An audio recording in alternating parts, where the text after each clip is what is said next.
Court. ఇప్పుడు మీరు చూసే చాలా కేసెస్‌లో ఇలా ఇంటి గొడవలు కావచ్చు, వేరియస్ వాటికి కాంప్రమైజింగ్స్ ఉంటా ఉంటాయి కదా! ఓకే. లేకపోతే మనీ సెటిల్మెంట్స్ అవుతా ఉంటాయి. డబ్బున్నోడు డబ్బు లేనోడి మీద అఘాయిత్యం చేసి మనీ హ్మ్. సెటిల్మెంట్‌లో చేసుకుంటా ఉంటారు కదా!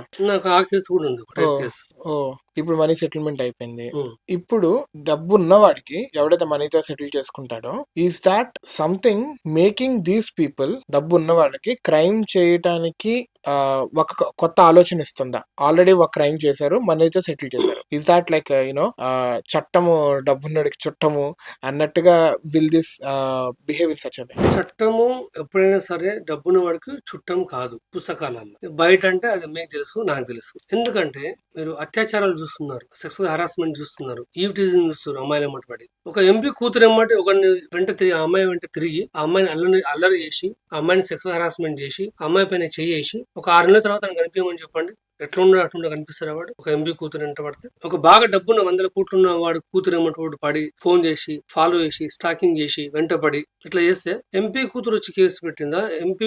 వాళ్ళ ఎంపీ వచ్చి కేసు పెడతాడా? లేకపోతే ఈ విషయంలో 100 కోట్లు వచ్చి కేసు పెడతాడా వాళ్ళ పైన? పెట్టిన సందర్భాలు ఇంతవరకు ఉన్నాయా చరిత్రలో? ఉండవు.